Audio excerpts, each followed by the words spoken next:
All right, so we are talking about stress, and this topic that we're going to walk through today is one that you and I care enough about that, gosh, about a year ago, we were talking through a book deal that we kind of put on the shelf that I think we'll get back to. So stress, and we kicked it off with, we always do, with the statement of you came up with or brought to me of what's the opposite of stress, and you said Death. death. That's controversial kind of. Well, and if you let people sort of sit there and think about it, and you say, what's the opposite of stress? The first word you think of, Peace. most people will Yeah. say peace. And number two, I don't know. Oh, relaxation. relaxation. Okay. And so those two are the most common Yeah. two natural responses. But if you think about it, a life that is purely stress-free, meaning you don't have to worry about food, you don't have to worry about relationship, you don't have to worry about anything. Well, you're not even alive. Well, even excitement is an aspect of stress. Yeah, Like, your heart rate goes up. And well, yeah, like if you saw that, oh, grandma's over there, don't stress her out. Don't even get her excited. Like, don't even make her happy. Don't do anything. she can't take it. She Right? can't take it. Yeah. Well, and so when you brought that to me, then the next word that came to mind was, oh yeah, atrophy. And I thought about muscles, Mm-hmm. because anybody who's had a cast has realized that. I mean, you put a cast, how long is a cast usually? 6 weeks? 6 weeks. Yeah. Yeah. 6 or 8 weeks. Yeah. So you put it on your arm, an arm that you're still using. So I've had the one, from the wrist up to the elbow, whatever, when you break your wrist from. So I've had that one. So I'm still using my hand. I mean, so the tendons, the whatever are going through up to my bicep are still being used. And yet, lo and behold, man, after 6 weeks, you take it off and you got this puny little forearm, 6 weeks of less use, and think, oh my goodness. So whatever muscular, uh, girth or strength anybody has, we all have, it's from doing, even if it's the most minimal, just going to work and using a computer, and yet you put a cast on that, it's going to atrophy. So that's what hit me, that, oh my gosh. Yeah. So if we take that overall into all the areas of our life, and of course here in functional medicine, we talk about input, output, recovery, relationships, and all the areas in there that we talked about in the first 13 episodes of True Life, and look at, gosh, okay, where are we doing stress wrong? Marinating in is a word, maybe a weird word, but where are we doing stress wrong culturally, and where are we missing The right kind of stress. yeah Mm-hmm. yeah because Right. that The opposite of that cast would be somebody, if you had to move your arm, if you had to squeeze a tennis ball 24/7, well, at some point you're also doing damage. you got to have recovery. So if we, as we walk through this topic here today, my thought was that we're talking about how are we doing stress wrong, and where are we missing the kind of stress that we need. And yeah, the easy one there, yeah, we're doing bad stress mentally, and we're missing good stress that we need from a physical standpoint, but we can take those both ways. So thought, yeah, we would just walk through these areas. So I looked up, as I often do, being a lover of words, I looked up stress, and you type in the definition. Number one is a pressure or tension exerted on a material object. Okay, so we can come back to that. That's easy to extrapolate to muscles. Number two, a state of mental or emotional strain or tension resulting from adverse or very demanding circumstances. There's the good old American stress that is killing us. Yeah, it's interesting. If you actually look at the history of stress in a medical sense, it was, I believe, back in the 60s or 70s, and I forgot the name of the guy who wrote the defining article on. And he even later said, I wished I would have used a different word, because stress is a word of physics. Okay. It is not a physical word. So he borrowed a term from architecture, the stress and strain on a table. Like our table right here is holding this much stress. And if we put an elephant on there, that's too much stress, it'll break. A tall building has to sway with the wind. That's the stress and strain. And so he applied that then to the psychological side of things, examining a stress response. And we've said that before in our shows, that it's not, the stress itself has a nature of, is it good or bad, right? Like this, cyanide is generally bad. And yet there's also a stress of whatever we ingest, that it has the good side of that. And then also mentally, you've got it's never good to watch, I guess, a murder or see a crime or something. And so he incorporated this idea of stress on the mind and then the stress response. What's the hormone response to that on the inside? And so this second definition has now developed as this mental, and humans compared to an animal, we talk about the animal, they might feel the stress of famine, but humans are the only animal that can invent or feel stress when actually that stress isn't even there. Oh, made up. Okay, so when you're saying that stress, that he used that, and may not have been the best word, we're talking about what he was trying to get to is mental anguish is what came to mind for me. That's not good. And if we look at that, Well, I mean, this is such a hard, like, what if it's the anguish that my team is losing in the Super Bowl, right? Like Kansas City was my team and they were losing until the third quarter and I was anguished, but in it, we like that. So well, actually yeah, we're going to have to dance this line all the way through here. And that's the point of the show, because this is a gray scale. You're going to say the stress of going, cycling at 25 RPMs up straight up a hill is a stress you enjoy. And I'm going to be like, well, yeah, most of us don't. And you would say, no. Everybody needs this kind of stress. And we're going to say, well, right. maybe that hurts me. Right. So So, there's different, different levels. So, we watched recently with the boys, the movie Extraction. It's on Netflix. It's got the Thor guy, whatever his name is. And it's one of those movies. It's constant stress, guns. And of course, I think it's rated R, it's just violence and stuff, kind of a military type thing. Constant. And afterwards, you're like, oh my gosh, you need a breather from that. And how many of us are to some degree living our lives with that mental anguish, or again, maybe that stress, that fight or flight type thing. We wake up in the morning, holy crap, I slept too late. I snoozed it too much. Get up, grab coffee, grab something sugary. Unfortunately, a lot of times we do. So now our body's ramped up and jacked. We get to work. We're dealing with appeasing somebody right off the bat and trying to make up that we're late or we don't have something done or there's a relationship stress or whatever. Then there's a project due. It's over deadline. There's a boring meeting that's wasting your time. Your spouse is texting you and there's relational badness going on, stress, yada, yada. And that's where we live, and that's where we're doing it wrong, one. But two, and I think we talked about it in the last show, we probably have other times, stress in and of itself momentarily isn't bad. What's the zebra? What is it? why don't zebras get ulcers? Yeah, It is a book that's looking at this question. One point, you mentioned the Extraction movie or famously in the military, we're doing with the Wounded Warrior Project and people coming home and, right. those guys who did the Extraction movie or, 3 years later, they can still experience that. Yeah. Right. That's what I mean by humans. Okay. And so The zebra doesn't. And the zebra doesn't. Well, the same thing is true with, whether somebody's shooting at you or not. But if you're sitting in a car, you're late and you're now eating coffee and a sugary something, you're sitting in traffic, the traffic is making you mad, you're getting texted, you're late, you're going to have to appease people all day long. And then when you get home at night, you can relive that entire thing.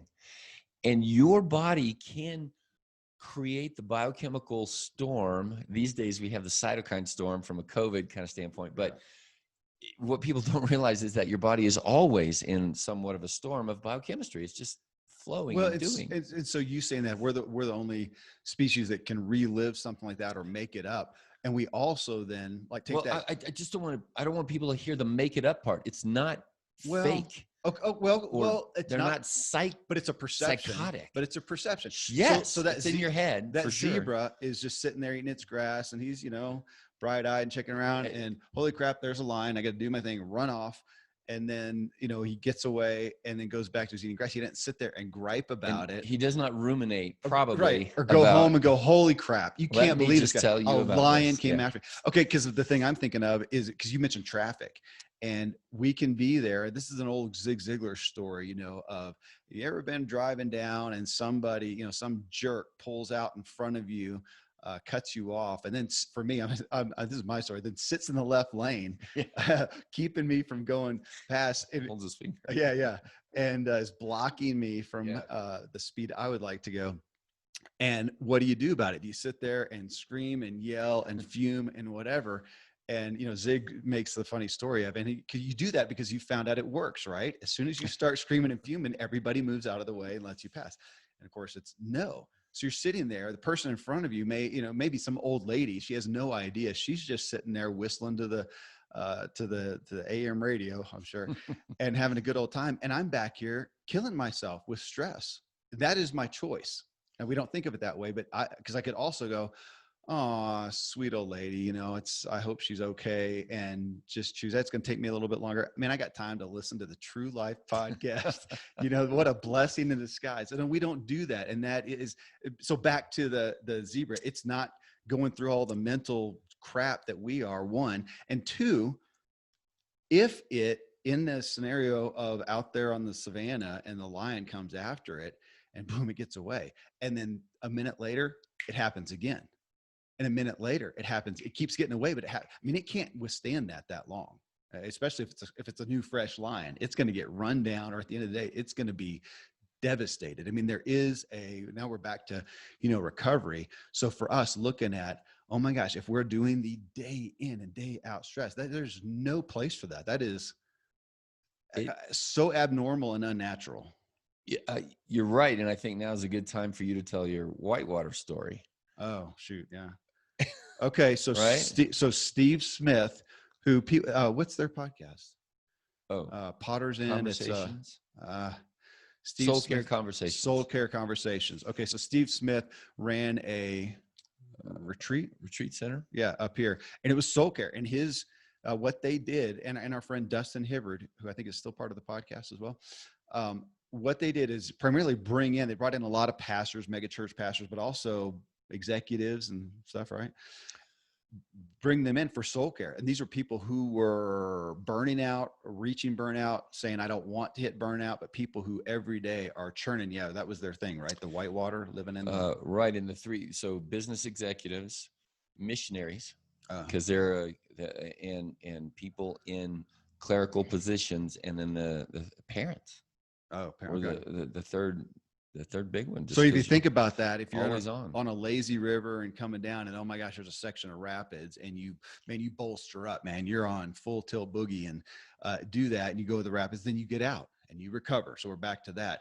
And him saying, so many of us then are in the whitewater all the time. And yes, so when he brought that to us, I don't know, 4 years ago, something like that, I'm going, come on, but what if I'm living my life? I'm eating well, I'm sleeping well, trying to, doing all these things well, so that I can stay in the whitewater and have this, high octane life, because I really like it. You're saying I like the whitewater. Well, I want to think that I'm eating and living for the whitewater. I would rather. So yeah, I'm one of those people who I would like to clone myself or get a pill to where I didn't have to sleep, so I can just keep doing stuff, because I have a lot of stuff I enjoy doing.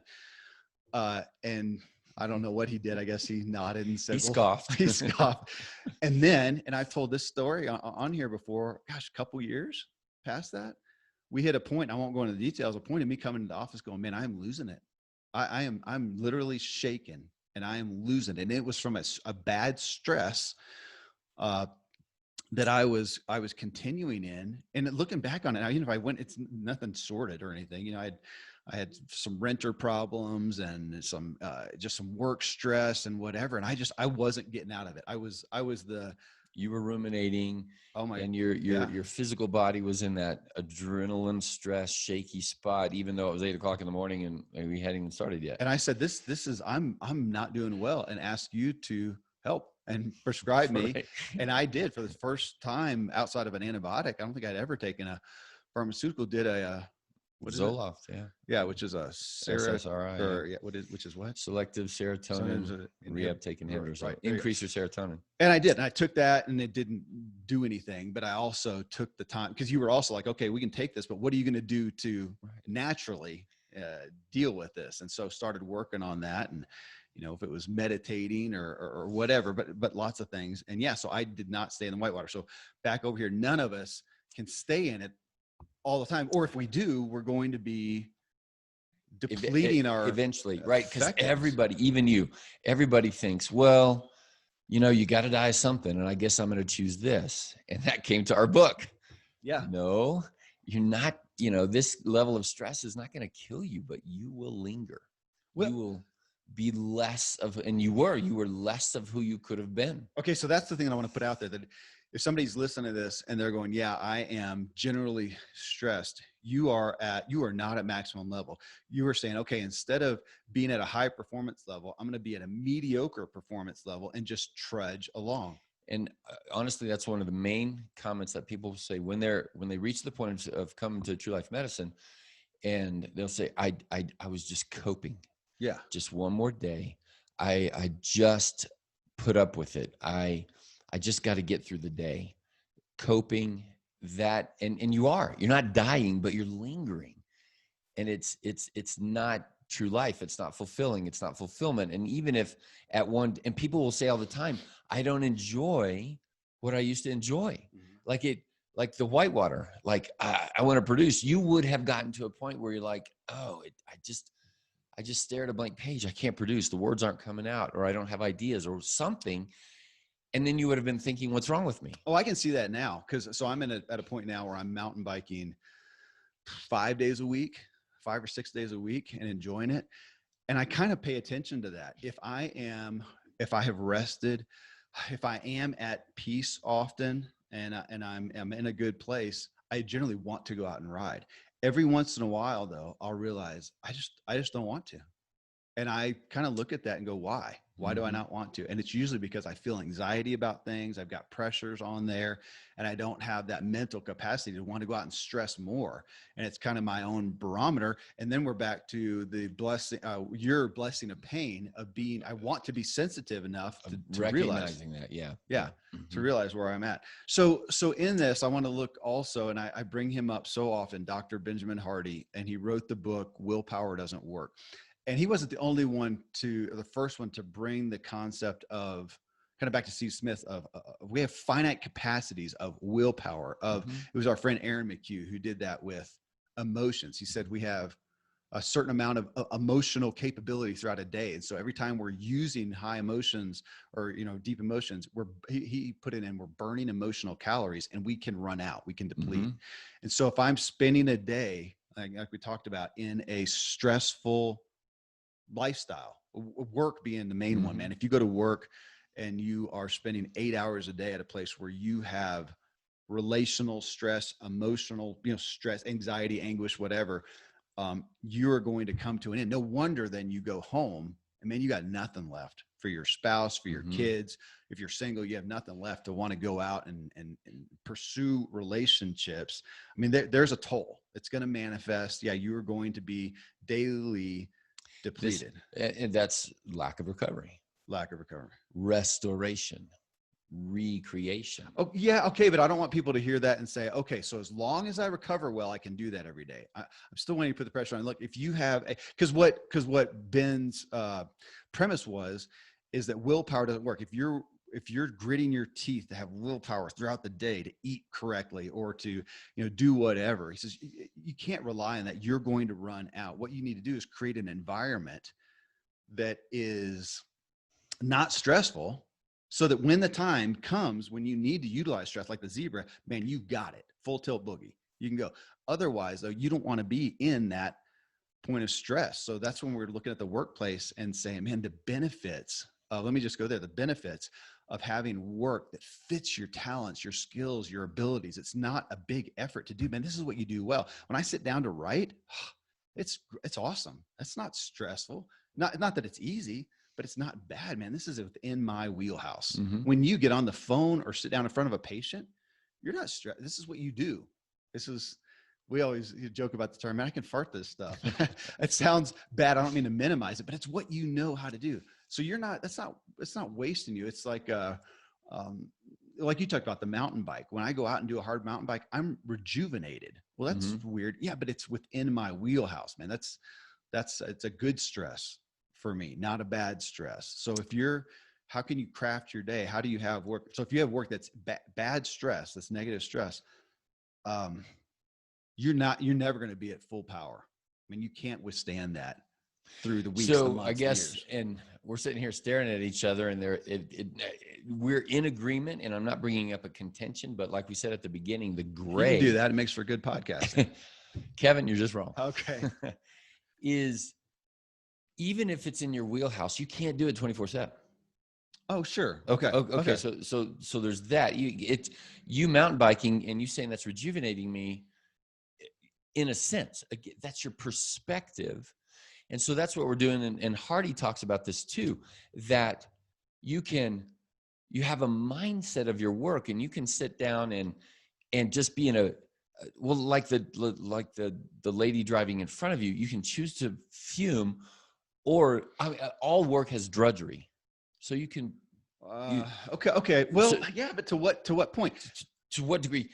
And at the same time, even with great work, creating the environment where there is also the wisdom and intelligent recovery and rest. And honestly, that's because that's also your sticking point even now, is you don't have regular meditative practices. That isn't in your wheelhouse. That's a good stress I need to get into. But hold on, I want to come back to work though, to what you're talking about of think about it like I think about it in regards to performance. So I talked about this recently on, gosh, I think it was on the Ziegler Show podcast about, gosh, maybe it was with Ben because I had him on and we talked about, it was with Ben Hardy, and it was his new book, Personality Isn't Permanent. And we're talking about that. And we're talking about, because he's pushing against that, we all have this personality profile box that we stick into, and he even got into introverts and extroverts. So I think of myself as an introvert. And, I do have propensities. I enjoy being alone. I rejuvenate that way. But we talked about social engagements as opposed to my wife. So we go to a social thing. We're there for 3 hours. We get out and we're both very, I can turn it on and be charismatic and engage with people. And there's goodness in it. But afterwards, I'm kind of drained. She is fueled. I'm drained. She's fueled. Yeah. And we just thought, okay, that's just natural, introvert, extrovert. And so he starts questioning me on it. And ultimately, to make a long story short, coming into, she's just naturally her. She's not putting on, she's not performing, she's not putting on airs. There's no persona. I'm a people pleaser. I'm very self-conscious and socially conscious. I am performing to some degree. I'm like, putting on the outfit, and I am performing. And so 3 hours of performing, she's just 3 hours of pure natural Terry. And so that makes sense. So why am I performing? She's not super afraid of, conflict or offending someone. I am mortally afraid of that. So here we have, and it's this performance. So take that in the workplace, man. If I spend 8 hours here in this office and I had to wear a suit and tie and had to go chit chat with people and do all this performance, oh my gosh, man, it would waste me ultimately. So I'm talking about that performance as opposed to you and I walk in here. This is your office. You own the building. I'm your, business partner, we'll say whatever. And so there's no expectation. We come in, you're in like athletic wear. You look like you're ready to go out on the basketball court. And John calls it my PJs. Are you going to see patients in PJs today? Yeah. And I'm in here, and I'll put on my cycling outfit and go it's ride. Family. It's family. It's yeah. Comfortable. Yeah. And so we have no of that performance, unnatural. We don't have to bolster ourselves up. And so tonight, I'm going to make this up because it's legit. If I go home and there's a conflict with my wife, I should have the reserves like the zebra to go, okay, let's do this. And to do it right. Do it well. Instead of going, oh my gosh, I do not have the bandwidth for this, honey. Don't talk, the kind of the movie scene or TV scene that we see. I've got that. Or if there's an issue with my kids, or if the house is on fire, I've got that because I've spent all day. I'm not performing. I'm not in a bad, unhealthy stress. I feel like that's kind of what I'm trying to pull out. You could use the physical performance side of this as well for both of our affinities. If you said, hey, let's go mountain biking, and I said, okay. And we went and I tried to follow you for 2 hours. We would come back and you would be thinking, oh my gosh, I totally dialed it down. I really went slow. And I'd be thinking, oh my gosh, I'm wasted. I'm wiped. I'm whatever. Or if we went skiing for 2 hours and I said, hey, I'm just going to be easy at this. We're just going to take it easy. And at the end of that time, because you're fighting the mountain, you would be bored. You could be on your phone texting as we're skiing down, and I'm sitting there just about to die. Right. And so at the end of those 2 hours, we're going to have a very different physical, mental construct At the end of the day, you're going to have great skiing. Let's go bowling afterwards. I'm going to, right. we're going back to the hotel and watching a movie. Yeah, exactly. Because I am wasted. Yeah. Again, okay, so it's looking at how are we in our environment. So if we are going through a day of this unhealthy stress, anxiety, anguish, whatever, that is not good. It's not normal. You cannot withstand it. You cannot be weller. You can't be becoming weller. That's right. And Hardy, so now so the rubber meets the road. He is not saying that you just need to try harder. Like you can't. No, he's saying be smart about that, and either, in the extreme, get out of that work environment, and just or like we had a patient, and he's an engineer. He doesn't like his job. And I've said that we've said that so often, we're talking about your nutrition, your exercise, all this over here. But if you go hate your job 8 hours a day, 40 hours a week, what is that doing to your biochemistry? And I said, hey, look, I know an engineer over here at this company. Why don't you just send him a resume? I'll call him and I'll connect you by emails. And that, he said, just writing a resume, the idea that he could get a new job, the idea was so invigorating. Oh. He was still in it. And that's what we're saying to the person who's stuck in that job or that situation or that pattern, to grit your teeth like you're stuck behind the lady in the left-hand lane. You can put on a mindset, but it's sort of like you're putting on airs. You can only do that for so long. Yeah. And actually on the road, at some point, she is, I'm going to torpedo her car. Yeah. At some point, you're going to figure out a way around her. Yeah. Or at least you think you will. Now, if you knew for the next 8 hours on the highway, I would get off and go have a cup of coffee. Totally. And just say, I'm not dealing with this. Yeah. So people have the perspective, and that's the whole zebra thing. The zebra, humans can have the perspective, I can't get out of this. This will never end. And literally, that's the definition of torture. That mental perspective of I'm helpless, I'm hopeless, and I can't change my environment. That is burnout. That is a mental construct, and it's the whitewater of never ending, and you will break. And that's what I'm thinking of. If we're in that environment day in, day out, it'd be like little drops of poison in our water and our coffee. It's the water drop torture. Yeah. It's torture. That over time, it's going to build up and manifest. Just like if I'm eating a bad diet at some point, this is heart disease, one of the biggest killers in our world, I think, but in America. And it's a daily lifestyle choice, things coming in, whatever. And ultimately stuff builds up. And at some point, am I doing this right? The artery is blocked and boom, heart attack. But it takes 40 or 50 years of the body responding to it. So it's not that cholesterol is putting another layer of blockage in your heart. That is not what happens. It's that the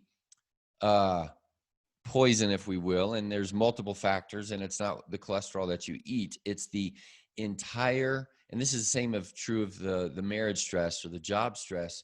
It's a storm of biochemical response every day.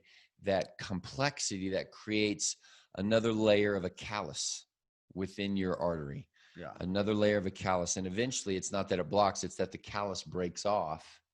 This could literally, this is an ingredient for that literal piece of a heart attack is this kind of stress. But of course, so I'm thinking, mentally, emotionally, that we are, this is building up. You're getting a callus in your brain. Almost. Okay. All right. Yeah. Okay. And that's exactly, it's almost what happens. A callus, or can we say a buildup to something that at some point is going to be blocked and there's going to be a manifestation or a slow decline to lingering. Even a better pathway would be a rut. So the brain, the neurological pathways, the way you think right now is the way you're likely to think in the next 10 seconds. Yeah. So if you get behind the lady in the left-hand lane and you ruminate, tomorrow you're more likely to do that again. Yeah. And to extrapolate that to the next stress issue, and it's negative, then I'm building. So you're not building up layers of callus in your brain. You're building up a rut that you can't get. Okay. So I like that because, you go to my other podcast, the Ziegler Show, and it's, think positive.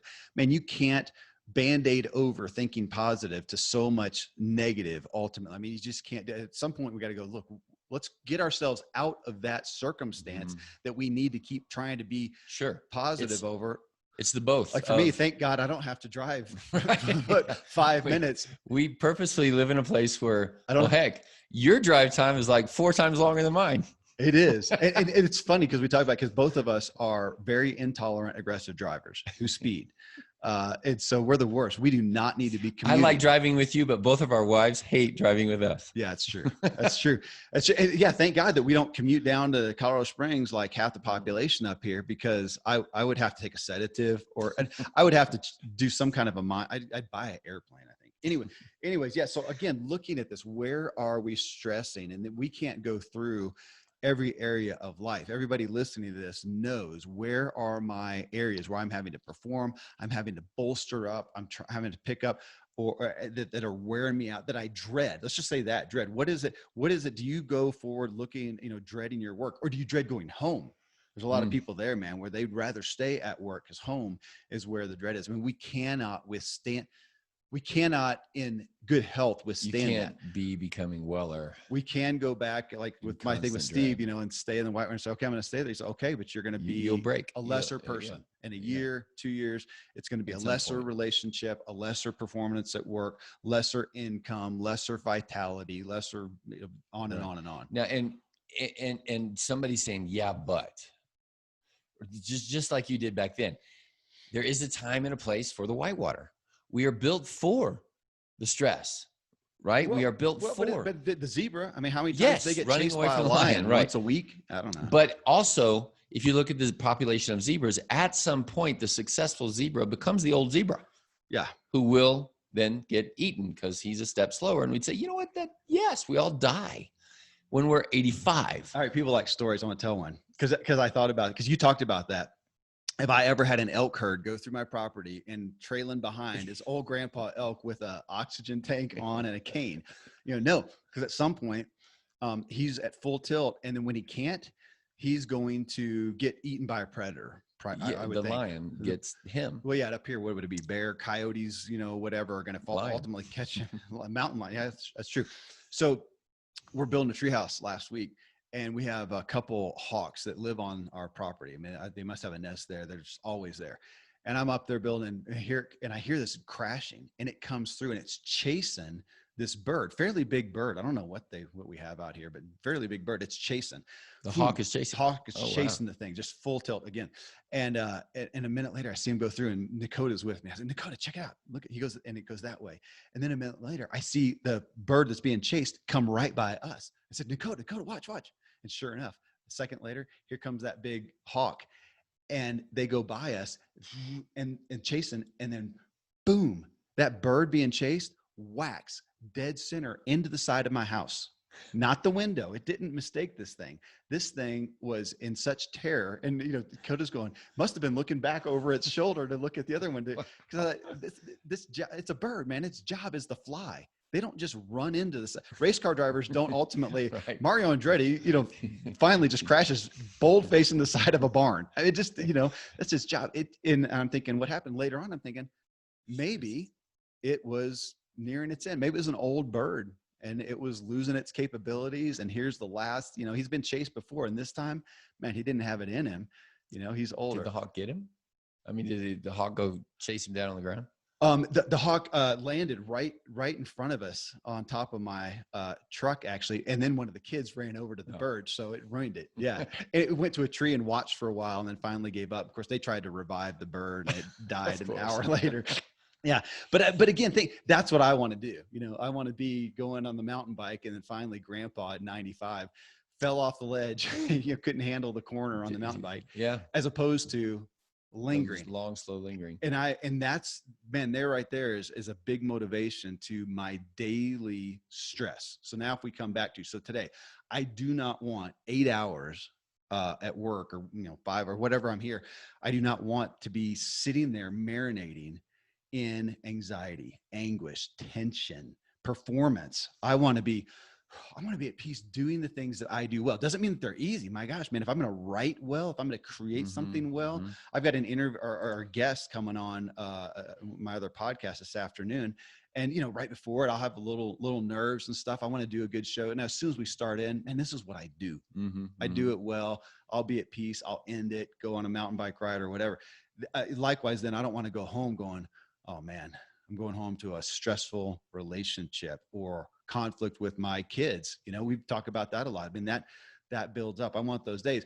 And then if something happens 2 days from now, a week from now, that needs that fight or flight response, I'm good. You're ready. Yeah. I'm ready. That's what we're talking about. Now, okay, so we've got that. Now then the other side of it that we talk about is the stress that we need, the good stress that we are not partaking of. Right. The opposite of stress is death. And on this side is we are built for the tension of relationships. There is no perfect relationship. And in fact, as people grow older and we talk about, the mind or the muscle of the mind, because you're getting ready to talk about, exercise, tension on the muscle. And if we talk about dementia and how minds start to just slow down like the bird was, what is the best good tension for a mind? Like when people say, okay, I want to exercise my mind. Should I do Sudoku and crossword puzzles and this and that and the other? You know what the number one answer is? Be in relationship with people. Because people require you to be on your toes. Like you've got to be sort of facile. How does this person think? How does that person think? How do I be in relationship? And not like you where you have to perform or whatever, and that's where people who are married tend to live longer. That's one of the reasons is your brain is in relationship with these other things. And that's where we'd say a spiritual relationship or the good side of brain work is that. Well, so today on the Ziegler Show podcast, I have on Dr. Caroline Leaf, and we're going to be talking about brain growth. And I'm going to throw this analogy, though you know it as well. I'll ask you too. Is it fair to say we think about how I'm going to grow my brain? I think most people think about knowledge. Okay, so I'm going to listen to good podcasts, read good books, and bringing in knowledge. And I said, okay, wait a minute, but can I, in layman's terms, extrapolate that over here and say, if my brain, Kevin Miller's brain, is a 10,000 square foot warehouse with 6-inch walls, getting more and more information is just filling that warehouse with stuff. That's knowledge. More information is knowledge. I'm filling that. It's different than brain growth. If we're talking brain growth, it's saying, no, I want my brain to grow from 10,000 square foot capacity to 20,000, and I want to double the size of the walls. Is that fair? I mean, I want that kind of growth. So in the past, we didn't think so, but now we know. So that's what we're talking about: neuroplasticity and cognitive training and love that. What gives my brain more capacity and strength? I don't get that from just filling it full of correct stuff. You know what the number one thing is? Novelty. Learn something new. That is the number one thing. So I talked about relationships. That's another reason why relationships are also way up high, is because your wife is not who she was 10 years ago, and she won't be. And we expect that. So we have to adapt and become agile and facile with our thinking. And so as people get older, one of the things that will keep them down, and don't even think elderly, think us in our 50s, is we don't go learn something new. I was going to say that I could hear the common response to that is, oh man, I don't want to learn something new, or I don't want change. I don't want to deal with change. You know where that in the professional industry is almost at its worst? Doctor? In medicine. Because a doctor will always say, I was in school, and I was until I was 30. I don't want to do that again. I want to take what I learned and know, and I just want to churn. Let me just, fart that stuff. Let me do what I do. And because a lot of my colleagues will say, I appreciate the way that you do medicine or whatever else, but gosh, I don't want to learn that again. That's just, I got 20, I got 20, 30 patients to take care of today. And you want me to talk to them a little longer and ask them about this and that and the other. I just got to get through the day. Sure, yeah. And so learning, and so for me, as I envision, I think about your dad, who at 72 is going to write another book and learn something new and share that with other people. That's great. That is the kind of thing that keeps you younger than what you would have been. It's not fake or whatever. And so I envision that I want to learn a new language or, go travel. Travel is another great one because you have to adapt to your environment and figure out what the Japanese sign means of where's the bathroom. Which I don't like that. I don't want that. You love that. I don't. Well, a new mountain bike trail. Like I was going around the lake the other day and I'm like, oh my gosh, this stresses me out because I just imagine there's somebody coming around the corner. Right. And you're like, I got this stuff. you need a new And mountain yet, bike trail. and yet you want to travel to a new land, a new experience. And I just feel out of control. Right. So then that Not stresses my you more comfort. than Yeah. me. And so all of these kind of things, and Dr. Leaf there. Okay. So how do you then, and so people are out there and they're just doing their life. It's like, oh my gosh, the things that you guys are talking about, it feels so esoteric or whatever. What can I do in my life? And that's where I appreciate what she says and what Hardy talks about is how do you get this into the concrete daily thing? And that there is challenge there, to be sure. Well, And that's why we're doing the show, is to say, be aware of it. Yeah, habits and routines and lifestyle design. So I think we've covered, the bad stress. If you are marinating in this anxiety, anguish, performance, this negative tension. Let's say that negative tension. Okay, let's do that. So actually, that's a good word. Let's put that down there. Tension is a good word, and we're talking about. So there's negative tension. We've just talked so much about that, and I think everybody should understand that. If you are daily imbibing, marinating, I like that word, marinating in negative tension, bad things are in store for you. Right. And again, it's not their own, it's not a fault. It's not like they're saying, oh, I want to go to this job that I hate. It's just the way things are. So recognize it. And then how do we come over right, here I want and good. Negative tension is a job I hate, as opposed to positive tension is a job where, oh man, I got a new project, a new challenge or whatever. We're talking about the mental state. So over here, so where are the positive tensions? And yeah, of course, the easy analogy that we use is from a physical standpoint. So today, the positive tension that is good for my body is doing 3 sets of push-ups, 3 sets of pull-ups, go on a mountain bike ride, and whatever is your gig. And back to our show on exercise, as Dr. Randy James responds, what is the best exercise you can do in the world? What's the best exercise in the world? The one that you'll do. The one that whatever will get you off the couch, get your heart rate up, and stress your muscles. So that's one that we've talked about. If we want to be the 80-year-old guy who can do 10 pull-ups, then we need to be the 50-year-old guys who every day do 10 pull-ups or more or whatever. Right. If you say, what's the opposite of stress on a muscle? Atrophy. Atrophy is death. It's atrophic. A meaning like atheist, and trophic meaning growth. And even that, I've played with this, that even if we try to maintain, to some degree, our bodies are, from age 50, I mean, there is an aspect of decline or of more challenge.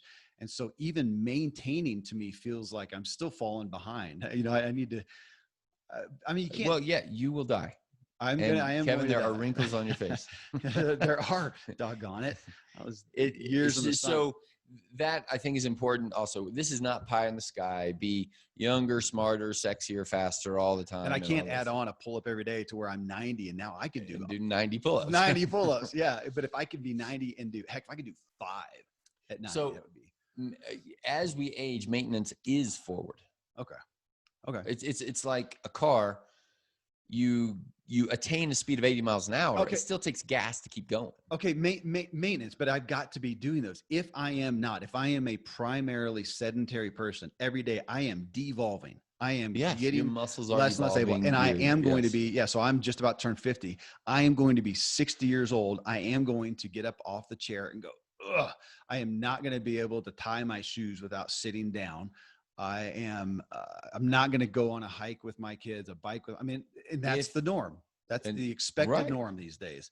And yet we have, and I know it's the outliers and people want to pawn them off, but we have people, which I think are they're not extremists. It's back to the book by, I can't remember the guy now, who's, he says, everybody said or tells him, so you're trying to get me to eat extreme, to exercise extreme. He says, no, I'm trying to do what used to be normal. And realize that today, what you are doing is that we eat all this crap, processed food, and that we don't exercise because we don't have to stress our bodies to exist.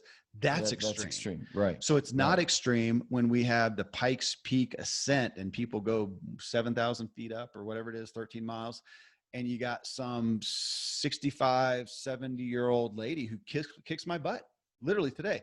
Now, somebody's going to say, she's just a fitness nut or whatever. Really? Maybe she's normal and the rest of us aren't. Either way, what inability do we want to accept? I just don't really have one. Now, I don't need to do the Pikes Peak ascent when I'm 90 maybe I will, but I don't need to. But I want to go on a walk with my kids. I mean, until the day that I run into the side of the house like the bird, or get caught by the coyote like the elk, there's no reason. We know that. I mean, is this fair to say? There is no reason historically that I can't be 90 and I can be there mentally. I can play a word game with my kids. I can have an intellectual discussion. I can write a book. I can go for a hike. I can go for a jog. I can enjoy life. And then maybe something will give out. A heart will give. I don't know what's, from a natural standpoint, something just, it's reached its end and I Yeah, peacefully it's pass it's away. it's frustrating because whenever you have to fill out a certificate of death and you have to put a cause of death, you can't put age. So the American medical construct is that people always die of something. I was like, well, that doesn't make sense. That if there is a definable time that the body is just done, and through whatever means. Okay, it is, but let me take that and hit a sore spot for both of us, that we're both 50 right now, that we're at that point now where we are supposed to start blaming all of our inabilities Right. on age. And I've heard you say, no, it's not. It's primarily at our age, especially, it's not age, it's life. It's the buildup of poor lifestyle choices. Yeah, it's time. So there's age under the curve or the umbrella of I ate this, I slept this way, I thought this way. Well, let's go back to tension. So I'm It's at under 50 that and tension. I'm Yeah. I'm at a negative place because of the buildup of so much negative tension, or Yeah. I could be at a better place because of the buildup of positive Positive tension. Man, tension. I've Yeah. met people, honestly, out here in Colorado, maybe it's in the country, but in Colorado, when I go to a running race or a mountain bike race, it is the 40 to 50 category is one of the most competitive, because Right. guys, so a lot of them have gotten their careers a little bit in line. They've got more time to devote now. And I've seen a lot of them go, man, I'm killing it better than I ever have. I'm Yeah. faster than I was when I was 30. That's inspiring. Yeah. In the endurance sports, there's a Build up. Endurance is a build. Is a buildup. Is a Of buildup of practice. so positive tension.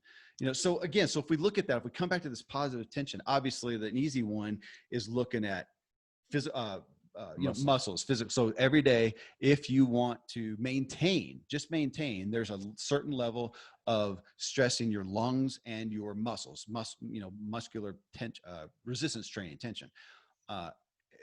So we would say that physically. So let's go to another one, like food. Well, part of that then is food. Right. Your wellness. How do what's good and bad stress food wise? Right. Whereas there is a stress of, and people in our society would say, oh yeah, I drank too much. Like they recognize that as a stress, or I really had a binge of cake or whatever. Or all week I've just been eating fast food and on the right. go, Like we were on vacation and all week we ate this. But what people don't recognize is what they do every day. They aren't stepping back and seeing that for what it is. Is it a bad stress? Is it a good stress? Is broccoli, you don't eat sterile broccoli. There's going to be a piece of dirt on it. Your body will have to respond to the toxic side of this. But by and large, it's a good thing. Fertilizer on it. Right. Or, so should you relieve yourself of that bad stress by only doing organic? And I'd say probably yes. Okay. And then what about fasting? Like the second you stop eating, now your body is switching over to the stress of, okay, now we've got to, go get fat cells and break them down and turn them into energy. And that requires an effort from the body. So we've recently done, you and I have done, 4-day, 5-day fast. So mentally, from the habit of appetite, I had that stress of just thinking, oh, man, I'm not eating, I'm used to eating, but now my body, so that's a mental part, but is it fair to say physiologically, my body is going, oh my gosh, thank goodness. Thank you for the rest. That's my mental construct. Thank you for the rest. My body does not have to work for 5 days. It did not have to work on digesting food, and it could possibly take that time to repair other things, to get rid of toxins. What's that called? Autophagy. Yeah. Which is, people talk about like a cleanse. Yeah. It got to have recovery. That was a great stress there, even though admittedly I had to deal with some emotional stress, but you've been fasting so much. I would say every time you do it, your emotional stress is less, to the point of, not a big deal. especially for a day or two. Yeah. 5 days is still. Yeah. It's different. Just like, over time, your stress on a mountain bike is different than it was 20 years ago. Yeah. And so it's still stress. And then we would say it's a good stress. And on the fasting side, a whole nother side of your physiology that probably 99% of people hearing this, they have never done the good stress of what your body has to do biochemically during a fast. So we would look at ourselves a few years ago and say we were atrophic. Our fasting muscle to be able to go on like you went on a ride, and for me, I played soccer on day number 3. So 3 full days, and I go play soccer. And how do I feel? And I don't know if I told you, I did do a mountain bike ride. I did it on day 1, day 2, day 3. I missed it because it's just, I don't know, work or something like that. But I did do one on day 4 and 5. Not super hard though. I did fairly easy. Tone it down a little bit. Be wise. But I mean, the average person surely couldn't have kept up with me though. I was still humming along pretty well. And yeah, on day 5 of no solid food. So your body, that was the good stress of saying, hey, all of you guys down there in the the Department of Fasting Energy, we need you to start working. And they're like, man, we haven't had to do this for 40, 50 years. And now here we go. And you were capable of doing it. You didn't die. You didn't faint. You didn't cramp. You didn't have a pain signal or something like that. And people would look at us and say, oh, it's extreme, you weirdos. And we're like, no. For thousands of years, people went through February, and you had to only eat turnips for whatever, and there were days you didn't eat because you had to feed the kids in order to get to the next growth season. Settlers out west, and you went from A to B, and man, there's no water, or they ran out of food, or their food got stolen or whatever, and you had to deal. I mean, it's just life. Right? We got a few days of not eating. Right. And we really don't, we just can't comprehend that. And so that is lack of the good stress of fasting, where your liver has to do gluconeogenesis, and you have to go to and that's why we have obesity. So we are overfed and undernourished. With good. Well, so I want to hit that because I want to stick on food because there's some other areas of stress. There's a stress. So you have this negative tension filled day, stress. Then you got to rush home or whatever. And you stop by McDonald's, like the friend of one of your boys who's told you that most every night, every night, chicken McNuggets. Intelligent, middle class or upper class, whatever income family. And that's what they do. So they're going by McDonald's. So a stress for them would be taking the time to do what we do constantly, go to the grocery, pick out and purchase whole, natural, organic, in our case, organic foods. And then at the end, having done that prior, and then that night, instead of going by and picking that up, you cook. So to them, that is a stress. So we're going to say that's a healthy stress. That's like dropping down and doing 20 push-ups. That's a healthy stress, but it is a stress. So that's a good tension. It should become a good tension. One for me is outside. If I am by myself, it's really hard not to just take my lunch, have it at my desk. I may take a deep breath or something, but just keep working. Mm-hmm. Okay. So here though, when I'm at the office with you, or actually I do it even at home now. Instead, like yesterday, I stayed at home. I worked at home and I got my food and I went out on the deck instead of staying at my computer, went on the deck with the kids, and we literally just watched the trees and talked. You and I will go, actually, I got a show today, sorry, but we go out on the deck and sit there and sit down and go, thank you, God, look at Pikes Peak. And that's a stress of not doing what I would naturally have the propensity to do. Just keep working. Well, I was going to say, and some people, a lot of people that are hearing us that are in the business world would say, oh my gosh, you mean to take 30 or 40 minutes and not work? You're stressing me out, man, because I got to get the emails done. I got to do this. I got to do that. Now you want me to go walk outside? I mean, they can perceive that as you're stressing me out. Sure. No different than if we look at an out of shape person over here and said, okay, can you do 10 pull-ups? And they would say, no, that would hurt. I can't do it. The average American male push-ups, I think, or pull-ups, I think is like 1.2. Yeah. So to get to 2, they can be becoming the kind of person who could do that if they stop the bad stress, do the good stress of, well, try and start low and go slow and work on it. But to becoming to create the environment where you've got more of the good stress. But it's almost like like a proactive as opposed to reactive. Can we say that? Yes, So if sure. I am right now, I mean, I'm stressed out. I got work to do. I didn't bring lunch. I'm going to run over or drive over to McDonald's, which we can see from our office here, grab a Happy Meal or whatever you know, pound it while I'm in the car or come back over here. That was not an emotional stress. Now my body is taking in the chicken McNuggets and the corn syrup and the junk, and it's wigging out.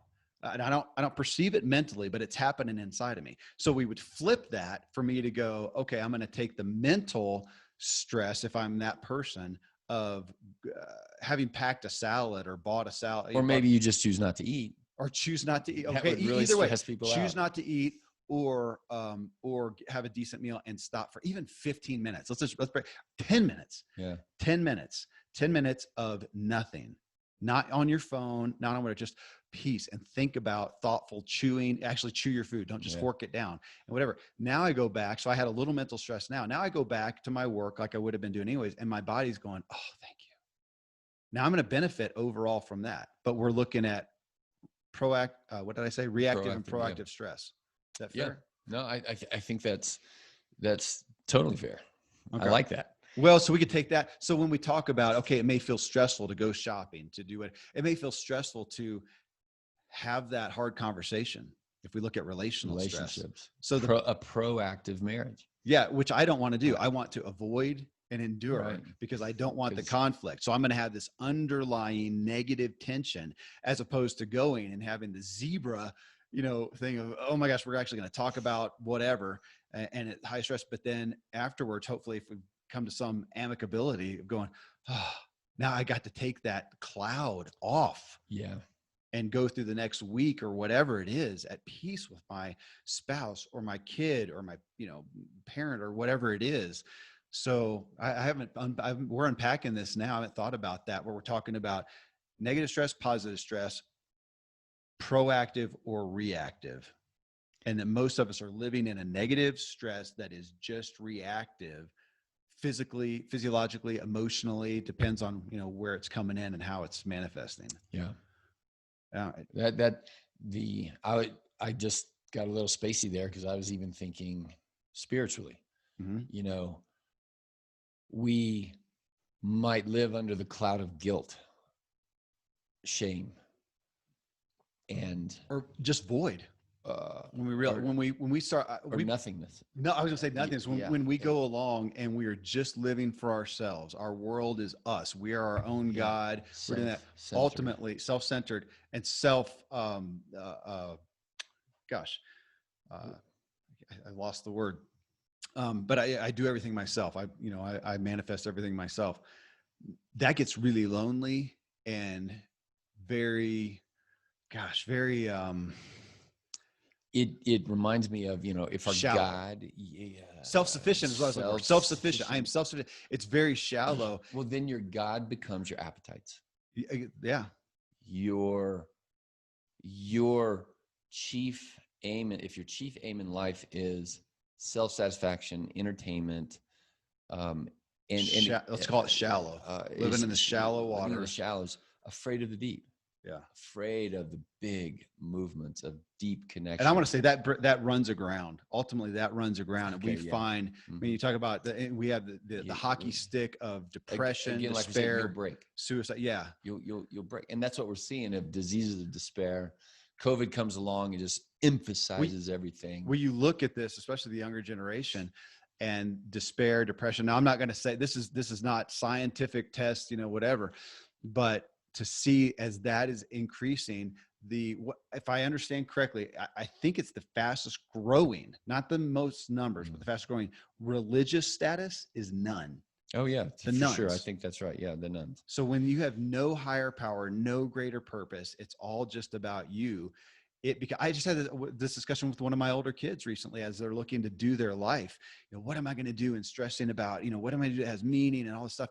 And we finally pulled it back and I said, honey, ultimately the greatest purpose you're going to find is in serving someone, serving a greater purpose, a higher power, which she understands. But I said, let's take that focus and get some of the focus off of you if the focus is just you and what's going to make your day great and your life happy, Mm-hmm. and that is daunting and And ultimately, it's narcissistic. self-fulfilling as failure, Yeah. because ultimately you can't. Yeah, that so much of this will figure itself out if you find something that you care about and you believe in. I mean, you, Rain James, you walk in every day, and no matter what's going on in your life, in your relationships, in your finances, in your spiritual, in your stress, the fact that you get to come in and help somebody with something you know and care about and better a life, it may be the primary medicine for your wellness right there.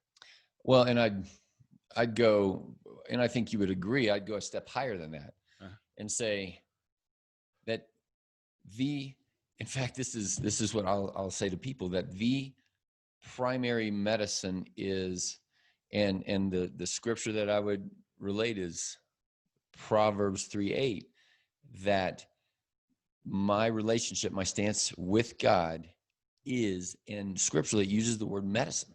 It's medicine essentially for your soul. yeah. And then in and through and with that is, yeah, service to people, and then in my spouse, and in and through it. And in all of that is self, and if Jesus said, love others like you love yourself, you gotta have some We self-love in can't, order to yeah, we know how can't to love not other have people. self-interest. Right. It's impossible. Because it's out of self-interest that you're also serving others. Yeah. And that is also one of those, you can always be too far one way or the other, just like you can with exercise. Oh, sure. Because I've seen people serve others To to their death. great detriment. Yeah, Yeah. to their great detriment. Yeah. Right. So, wow, and leaning proactively into your spiritual good stress, spousal good stress, your food good stress, your exercise good stress, training a stress response that is wise and healthy, so that we also can go into our, for me at 52, I can say, you know what, 53, I think I'm pretty okay to handle XYZ possible stresses that are going to come, because, COVID 2021 is going to happen or whatever. And I think you and I say, okay, we'll be ready for the challenge. Mm-hmm. And in the meantime, that, life has enough challenges in and of itself. That sure sounds like wisdom. It does. And it brings me back. I'm ruminating on this positive and negative stress, and back to, I want to be sensitive. I want to To grow perceive. in sensitivity to the positive, negative stress, and realize that if I'm going to be as well as Kevin Miller can be, I have to negate the negative stresses and increase the positives. Yeah. Less of, you can't have no negative stress. That's not real life. We are going to die. We do have wrinkles. Age does catch up with us, but we want to minimize those and maximize. Right. But okay. So yeah, the less that I marinate in the negative stress, Yes. the more I'm able to deal with the big one that comes along. The big one, which this is going to sound morbid. I have 9 kids, and now, three kids that call me grandpa. The chances, the propensity of me over you, with your 3 kids, of me having a kid die or have some tragedy is over Pretty 2 big. times higher. Yeah. What am I doing today? I know it sounds morbid and negative, but what am I doing today to not live in a negative stress, so that if that happens, I can handle it? Or if I have a spouse issue, or if I have my own tragedy, lose a leg, I mean, whatever it would be. Right. Or, yeah, with the COVID thing, financial failure or whatever it is, what am I doing now? If I am marinating and living at this low level, beaten down by negative stress, the next thing that comes along, it's going to kill me.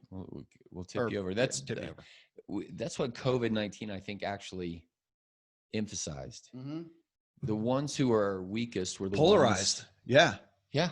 Yeah. I've got people who are, man, it almost gave them purpose, and they're doing great and making more money. And then over here, you got devastation. But like you said, that's an emotional, professional level, and on the physical level.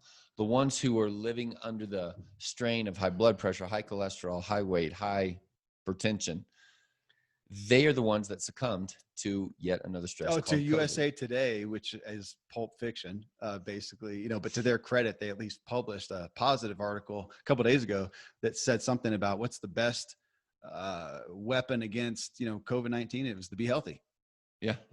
Well, good Wow. on you. Yeah. Good on you for that. Oh, who'd have thunk? All right, man. That's Yeah, good. I think there, if we're looking at negative tension and positive tension, how to manage it well and be there when it counts.